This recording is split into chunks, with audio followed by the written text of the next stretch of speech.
Recently, there's been heated debate in global government and the media about the natural gas producing process known as fracking. Formerly, this is called hydraulic fracturing. So what is fracking? Basically, fracking is injecting fluid at high pressure into shale rocks to release natural gas.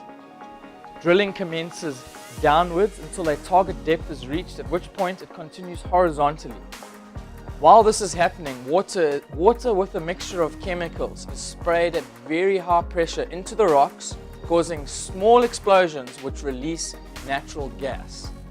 The process has been around since the 40s, but it was pioneered in its modern form in the 90s. So it's a relatively new process.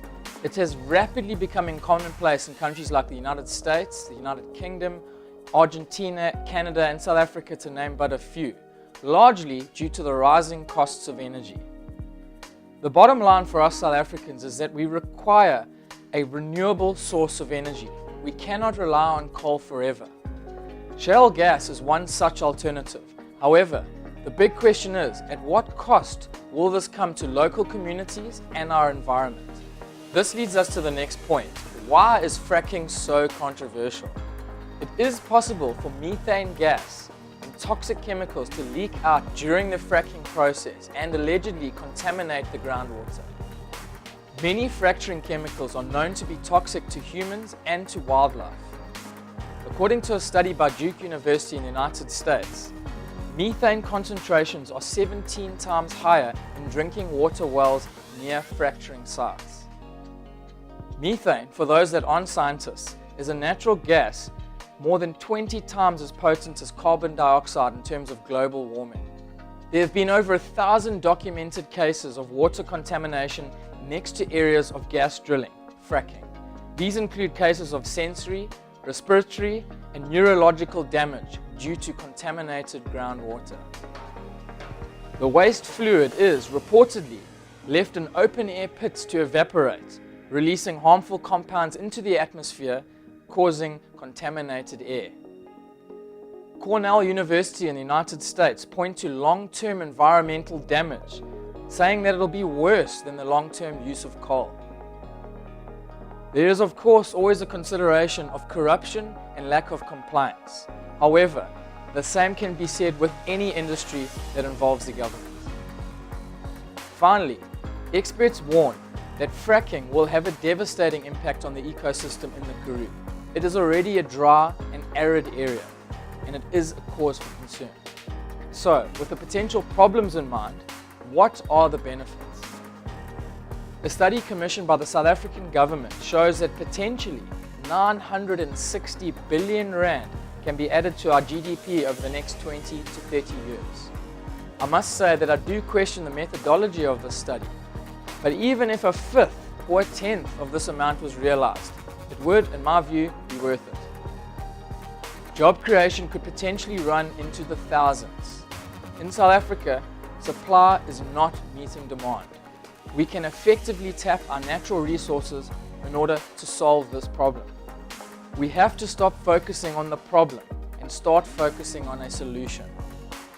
It will also give South Africa a fuel source on home turf, meaning we don't or won't be as reliable on imports as we are at the moment. The question is, as I said earlier, at what cost will these potential benefits come to the country, the environment, and the community in the Karoo? So now, with an idea about what fracking is, the pros and the cons, let's look at the local South African context. What has the South African government done? Effectively, fracking was banned in April 2011. A moratorium was endorsed by the government, and this put a stop to all fracking activities. This ban or moratorium was lifted on the 7th of September 2012, and this has created a huge storm in the media. We now have a period of exploration to assess South Africa's shale resources. At this point, we are just relying on academic research, which largely does not have the data to produce accurate results. Ultimately, we need to drill down there to see what is available. So, at the moment, no company can continue any fracking activity per se. What they can do is drill to explore. What will happen further is that a thorough review of the law will take place to ensure that the adequate regulatory compliance is in place. One has to ask themselves, what are the findings of the body of science, universities, and the governments involved? Clearly, South Africa has not taken this decision lightly. They've relied on a lot of expert advice to lift the moratorium. I'll take you briefly through the key findings of the major universities and public bodies involved. The Massachusetts Institute of Technology, commonly known as MIT, produced a report that found that no evidence links fracking to contaminated groundwater. For me, the MIT report is probably the most reliable. It is what one refers to academically as a multidisciplinary study. Essentially what this means is that a bunch of boffins in a whole wide range of fields got together and produced a report. The University of Texas produced a further report showing that fracking is not linked to contaminated water. However, a question mark must be raised at this particular report, as it's been found in the media that the funding has come from oil-friendly companies, or in fact oil companies themselves. The Royal Society and Royal Academy of Engineering in England found that fracking can be done safely if done under strict regulation and in accordance with best industry practice.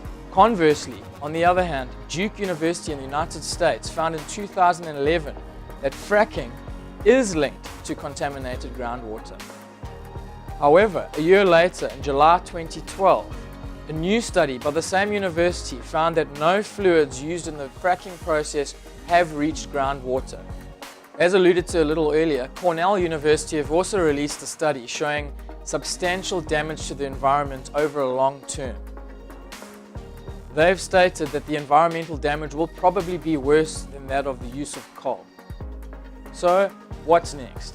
This is a question that must be asked.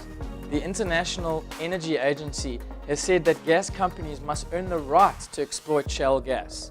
They have to improve their environmental performance. If shale gas exploration goes ahead, and at this stage it looks like a done deal, the South African regulators will play a pivotal role in ensuring that the Karoo fracking provides a maximum benefit with a minimal possible cost both to the environment and to the communities who live in the Karoo. No timeframes were offered for the issuing of licenses to oil companies wishing to exploit shale gas. The start of a broad-based consultation process has been stipulated by Cabinet. This will mean a review of the law, a review of the current ecosystem, and a wide range of people will be consulted with, a wide range of research will be done. The lack of baseline studies and deep, meaningful research in the shale gas arena makes it difficult to evaluate any long-term damage.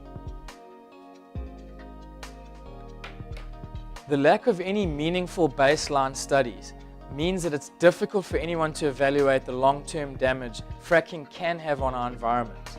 For now, however, it seems that fracking is inevitable. Let's start focusing on some solutions and not dwelling on potential problems. So thanks for all the comments and feedback. We encourage you guys to come and join us on Twitter or on Facebook. You can get us at Zaffer News on Facebook, or you can catch me at Lee Swales on Twitter.